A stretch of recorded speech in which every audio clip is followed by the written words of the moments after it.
Hey guys, this is Shahzad here and you are watching OMG। ये तो knowledge की बात है। आपके लिए एक बहुत बड़ी खुशखबरी यह है कि अब मैं आपको इस चैनल के माध्यम से आपकी मातृभाषा, चाहे वो हिंदी हो या चाहे उर्दू हो, उसके ज़रिए आपको मैं इंग्लिश सिखाने की कोशिश करूँगा। और अगर आप चाहते हैं कि आपके इंग्लिश में सुधार हो जाए तो आप इस वीडियो की जितनी भी सीरीज़ आने वाली है वो सबको टाइम टू टाइम देखिए। और मेरी हर सीरीज़ ज़्यादा से ज़्यादा 10 से 15 मिनट की होगी।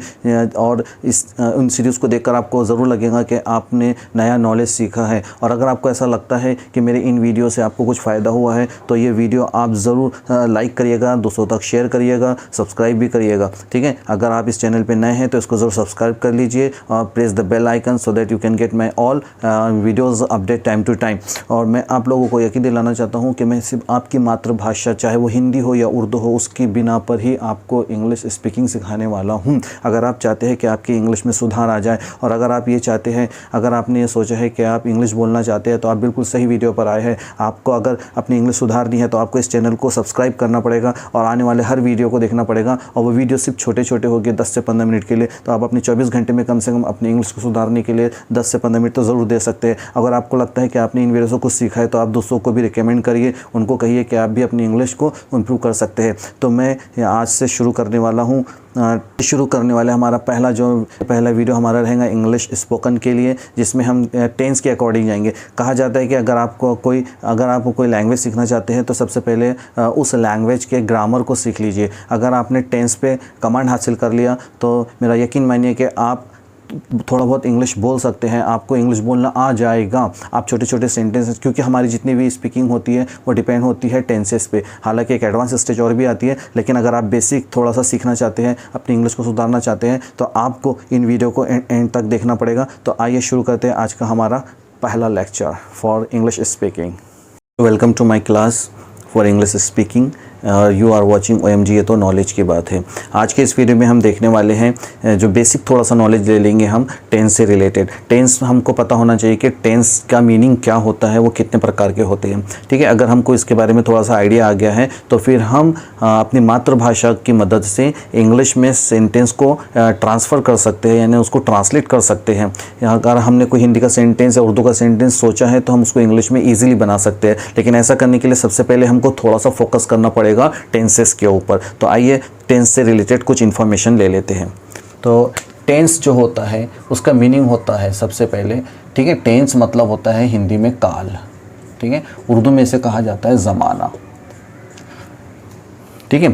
अब टेंस का मीनिंग क्या होता है ये मैंने तो हिंदी में और उर्दू में बता दिया, बट एक्चुअल मीनिंग क्या ले जाता है? एक्चुअल मीनिंग होता है टू इंडिकेट टाइम। टाइम को दर्शाता है। टेंस जो यूज़ किया जाता है वो टाइम को दर्शाने के लिए किया जाता है, टाइम को बताने के लिए कि जो काम किया गया है वो प्रेजेंट में हुआ है, पास्ट में हुआ या फ्यूचर में। मतलब अभी के वक्त में हुआ है, बीते वक्त में हुआ है या आने वाले वक्त में हुआ है। तो हमको ये थोड़ा सा आइडिया होना चाहिए। तो मैं आपको यहाँ सबसे पहले बताना चाहता हूँ कि टेंस जनरली जो होते हैं वो 3 प्रकार के होते हैं, ठीक है। पहला टेंस का नाम होता है प्रेजेंट टेंस, दूसरा होता है पास्ट टेंस, और तीसरा होता है फ्यूचर टेंस।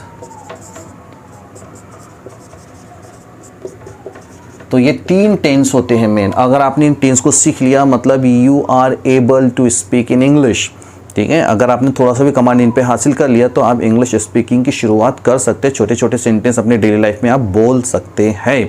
तो सबसे पहले हम बात करने वाले हैं इस टेंस की कि प्रेजेंट का मतलब क्या होता है। प्रेजेंट मतलब जो काम हमारे सामने हो रहा है या हुआ है या चल रहा है या होता है, उसको हम कहते हैं प्रेजेंट टेंस। पास्ट टेंस मतलब जो कुछ समय पहले हो चुका है, उस काम को हुए टाइम गुजर चुका है, तो उसको हम कहते हैं पास्ट टेंस। फ्यूचर मतलब जो काम आने वाले समय में होगा, आने वाले वक्त में होगा, उसको हम फ्यूचर कहते हैं।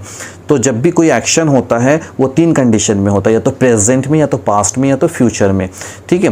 तो ये जनरली जो होते हैं टेंस टाइम को बताने के लिए यूज़ किया जाता है। जब भी हम किसी से कोई बात करते हैं, इन्फॉर्मेशन ट्रांसफ़र करते हैं, तो हम जनरली इन टेंस के अकॉर्डिंग ही करते हैं, लेकिन हमें पता नहीं होता हमारी मातृभाषा में कि हम कौन से टेंस का यूज़ कर रहे होते हैं, ठीक है। तो उसी तरह से जब आपको इंग्लिश स्पीकिंग आ जाएंगे, इंग्लिश पे कमांड आ जाएगा, तो उस वक्त भी आपको ये पता नहीं रहेगा, यानी स्पीक करते वक्त कि आप कौन से टेंस का जिक्र कर रहे हैं, ठीक है। बट आप बोल देंगे कि भाई हाँ ये ऐसा काम हुआ, या ऐसा काम हुआ था, या ऐसा काम होगा, ठीक है। तो सबसे पहले हम बात करेंगे प्रेजेंट टेंस की। तो मैं आपको बताता चलूँ कि प्रेजेंट टेंस जो होता है इसकी 4 अपनी किस्में होती है। सिंपल प्रेजेंट होती है, प्रेजेंट कॉन्टिन्यूअस होती है, प्रेजेंट परफेक्ट होती है and present perfect continuous tense होती है। तो प्रेजेंट की 4 किस्में हो गई, उसी तरह से पास्ट की भी 4 किस्में होती है, उसी तरह से फ्यूचर टेंस की भी 4 किस्में होती है। तो ओवरऑल अगर हम बात करते हैं कि हमारे पास में टोटल कितने टेंस हो गए, तो 12 टेंस हो जाते हैं। अगर आप ये 12 टेंसेस को अच्छी तरह से पढ़ लेते हैं तो यकीन जानिए कि आप छोटे छोटे सेंटेंस इंग्लिश में बोल सकते हैं। इसलिए ये टेंसेस को सीखना बहुत ज़्यादा इंपॉर्टेंट होता है। तो मैं एक एक टेंस को कवर करने वाला हूँ हमारी मातृभाषा के हेल्प से। हम क्या करेंगे कि हमारे पास में मातृभाषा का एक सेंटेंस होगा, उसको हम इंग्लिश में कैसे कन्वर्ट करते हैं वो आपको इसमें वीडियो में सिखाया जाएगा। तो आइए शुरू करते हैं। हमारा आज का जो टॉपिक रहेगा प्रेजेंट टेंस, उसमें हम बात करेंगे सिंपल प्रेजेंट की। ठीक है, तो प्रेजेंट टेंस जो होती है इसकी 4 टाइप होती है। ये 4 टाइप होती है, जिसमें से मैं एक एक टाइप के बारे में आपको सिखाऊंगा। तो सबसे पहले जो होती है उसको हम कहते हैं सिंपल प्रेजेंट। ठीक है, दूसरी होती है प्रेजेंट कॉन्टिन्यूअस। प्रेजेंट कॉन्टिन्यूअस मैंने शॉर्ट फॉर्म लिखा है कॉन्टिन्यूअस का। ठीक है, इन फ्यूचर में उसको फुल फॉर्म में लिखूंगा। ठीक है, उसके बाद में बात करते हैं आप perfect, present perfect tense, present perfect tense and fourth one होती है present perfect continuous, present perfect continuous. ठीक है, तो प्रेजेंट टेंस की 4 सब टाइप्स होती है। First one is simple present, इसी को कहा जाता है प्रेजेंट इंडेफिनिट। ठीक है, बहुत से लोग इसको प्रेजेंट सिंपल भी बोलते हैं, इट्स ओके। आगे बढ़ते हैं, दूसरी होती है प्रेजेंट कॉन्टिन्यूअस। तो कॉन्टिन्यूअस के लिए एक और टर्म यूज़ किया जाता है, दैट इज प्रोग्रेसिव। ठीक है, अगर आप प्रेजेंट कॉन्टिन्यूअस भी उसको याद रखें तो इट्स ओके। आगे बढ़ते हैं, थर्ड होती है present perfect and fourth one होती है प्रेजेंट परफेक्ट कॉन्टिन्यूअस। तो हम यहाँ से प्रेजेंट टेंस की जो पहली टाइप है दैट इज सिंपल प्रेजेंट, इसमें हम देखेंगे कि सेंटेंस मेकिंग कैसे होती है, यानी हमारी मातृभाषा का जो सेंटेंस होगा उसको हम इंग्लिश में कैसे ट्रांसलेट करने वाले हैं। ठीक है, तो सबसे पहली चीज़ अगर हम पढ़ना चाहते हैं इस टेंस को, simple present tense, simple present tense इसको हम पढ़ना चाहते हैं, और हम क्या करने वाले हैं कि सबसे पहले इस टेंस के लिए एक स्ट्रक्चर देखने वाले हैं कि जब हम अपने हिंदी के या उर्दू के सेंटेंस को इंग्लिश में कन्वर्ट करना चाहेंगे तो हमें एक स्ट्रक्चर की ज़रूरत पड़ेगी। It is also called formula. ठीक है, तो सेंटेंस मेकिंग के लिए हम ना ये फॉर्मेट अभी यूज़ करने वाले हैं फ़िलहाल, सब्जेक्ट वर्ब ऑब्जेक्ट, ये फॉर्मेट। लेकिन अगर हम बात करते हैं सिंपल प्रेजेंट टेंस की तो हम बोलेंगे उसमें हम वर्ब यूज़ करेंगे फर्स्ट फॉर्म में और ज़रूरत के अकॉर्डिंग एस या ईएस लगेगा। ठीक है, तो ये टॉपिक को हम बाद में कवर करेंगे। ठीक है, मैं नहीं चाहता हूँ कि मेरा जो वीडियो काफ़ी लेंदी हो जाए और आप मेरे वीडियो को छोड़कर चले जाए। मैं चाहता हूँ कि मेरा वीडियो इतना इंटरेस्टिंग हो कि आप इसको कम से कम 10 मिनट तक ज़रूर देखें, इसलिए मैं ये वीडियो 10 से 15 मिनट का ही बनाने वाला हूँ। तो आइए, तो ये हमारा एक पहला स्ट्रक्चर बन जाएगा। कौन से टेंस के लिए? सिंपल प्रेजेंट टेंस के लिए। आपको इसमें क्या याद रखना है? इसमें आपको याद रखना है कि वर्ब की फर्स्ट फॉर्म यूज़ की जाती है। ठीक है, और ज़रूरत के मुताबिक एस या ईएस यूज़ किया जाएगा। स्टार्टिंग सब्जेक्ट और एंडिंग ऑब्जेक्ट, हर टेंस में ये होने वाला है। स्टार्टिंग सब्जेक्ट और एंडिंग ऑब्जेक्ट सिर्फ यहाँ चेंजेस होते जाएंगे। ठीक है, तो सिंपल प्रेजेंट की बात कर रहे हैं, पहला टेंस है ये, इसका मतलब इसमें वर्ब की फर्स्ट फॉर्म यूज़ होगी। चलिए ठीक है, अब हमारे हिंदी का जो वाक्य होगा या उर्दू का जो जुमला होगा उसमें भी हमको थोड़ा सा आइडिया लेना है कि भैया ये इसी टेंस का होगा, तो उसको पहचाने कैसे। तो हमारा चाहे वो उर्दू का हो या हिंदी का हो, उसके आखिर में अगर आपको है, हैं, हो और हूँ ये दिखाई देता है।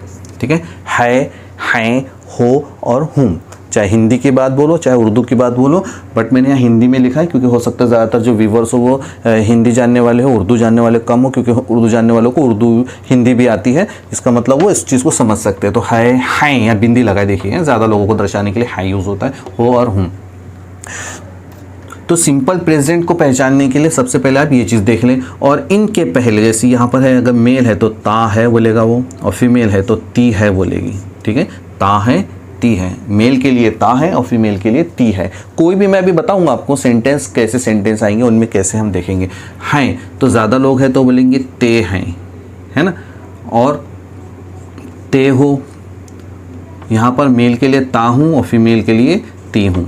ठीक है, ये थोड़ी सी चीज़ें आपको ध्यान में रखनी होंगी क्योंकि आप अपनी मदर टंग की मदद से इंग्लिश सीखना चाहते हैं, तो आपको ये चीज़ों को भी सीखना पड़ेगा कि भैया ये जो हम बोल रहे हैं ये कौन से टेंस को दर्शाता है। अगर आपके वाक्य में, आपके जुमले में आखिर में ये चीज़ दिखाई देती इस तरह से ता है या ती है, तो सिंपल प्रेजेंट टेंस हो जाएगा।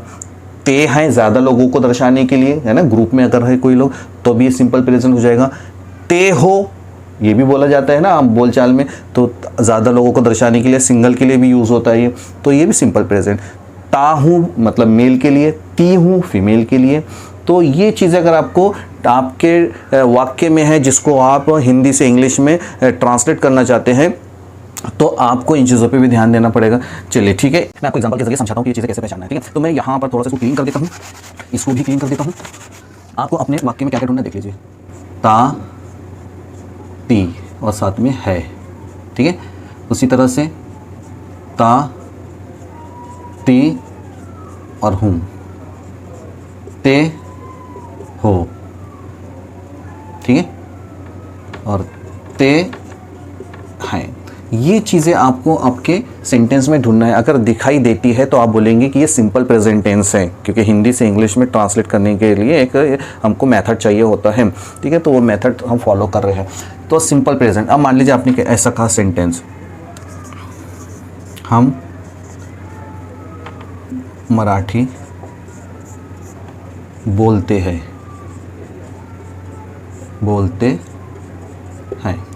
ये एक सेंटेंस हमारे पास में आ गया है और हमको अब पहचानना पड़ेगा कि ये कौन सा टेंस है। तो आप देखिए सेंटेंस के अंत में चले जाइए, यहाँ पर सेंटेंस के अंत में आप देख रहे लिखा है ते हैं। अब हमारे पास में मौजूद है ना ते हैं, इसका मतलब ये सिंपल प्रेजेंट टेंस हो गया। अब आपको यही स्ट्रक्चर फॉलो करना है आपके इंग्लिश के सेंटेंस बनाने के लिए। ठीक है, अब मैं इसमें कुछ और चीज़ें बता देता हूँ कि सब्जेक्ट वर्ब ऑब्जेक्ट क्या है। तो आपका यहाँ पर ये हम होता है सब्जेक्ट, और टेंस को जो दर्शाती है चीज़ उसके साथ लगकर आता है वर्ब, तो बीच वाली चीज़ होती है ऑब्जेक्ट। स्टार्टिंग सब्जेक्ट, टेंस के साथ में जो वर्ड आता हो तो वर्ब, और बीच वाला ऑब्जेक्ट। अब इसके अकॉर्डिंग हम उसको कन्वर्ट कर लेंगे। सबसे पहले हमें चाहिए सब्जेक्ट। सब्जेक्ट क्या है? हम, तो हम के लिए इंग्लिश वर्ड होता है वी। ठीक है, फिर क्या लिखो? वर्ब लिखो, तो वर्ब है बोलना, बोलने के लिए इंग्लिश वर्ड क्या है? स्पीक। फिर ऑब्जेक्ट लिखो, तो ऑब्जेक्ट क्या है? मराठी। मराठी का एम कैपिटल लिख रहा हूँ मैं, बट बोलते वक्त तो अंडरस्टूड रहता है ना। अभी एस और यस वाला मामला नहीं है, वो नेक्स्ट वीडियो में हम कवर करेंगे। ठीक है, क्योंकि मैं चाहता हूँ कि हमारा वीडियो कैसा हो, छोटा हो। ओके, इसी तरह से मैंने हम हटा दिया। मान लीजिए मैंने कहा कि मैं मराठी बोलता हूँ, सेंटेंस इस तरह से बन गया। मैं, सेंटेंस इस तरह से बन गया, मैं मराठी बोलता हूँ, है ना, एक सेंटेंस है मैं मराठी बोलता हूँ। तो सबसे पहले हम पहचानेंगे कौन सा टेंस है। तो ता हूँ आ गया, देखिए देख लीजिए यहाँ पर मौजूद होगा ता, ती, है ना, ता, ती है, ता हूँ, इसका मतलब सिंपल प्रेजेंट है। तो ये स्ट्रक्चर फॉलो करेंगे हम। तो मैंने आपको बताया कि यहाँ सब्जेक्ट होता है, वर्ब के टेंस के साथ में जो आता है वो वर्ब होता है, और ये ऑब्जेक्ट होता है। चलिए, सब्जेक्ट क्या है हमारे पास में? सब्जेक्ट है मैं को इंग्लिश में कहते हैं आई। फिर वर्ब क्या है? वर्ब है बोलना, बोलने के लिए इंग्लिश वर्ड है स्पीक। फिर ऑब्जेक्ट क्या है? मराठी, तो आई स्पीक मराठी। अगर आपको कहना है कि तुम मराठी बोलते हो, तो फिर उसको इंग्लिश में कैसा बोला जाएगा? You speak Marathi. ठीक है, इसका मतलब ये है कि आप अपनी मातृभाषा की मदद से इंग्लिश सीख सकते हैं। तो आप अगर ऐसा करना चाहते हैं तो इस वीडियो को ज़रूर सब्सक्राइब करिए, दूसरों तक शेयर करिए, लाइक भी करिए, और इंशाल्लाह मिलेंगे हम नेक्स्ट वीडियो में। Till then do whatever you want to do, but don't waste your time and don't trouble your माता पिता। मिलते हैं नेक्स्ट वीडियो में। अल्लाह हाफिज़।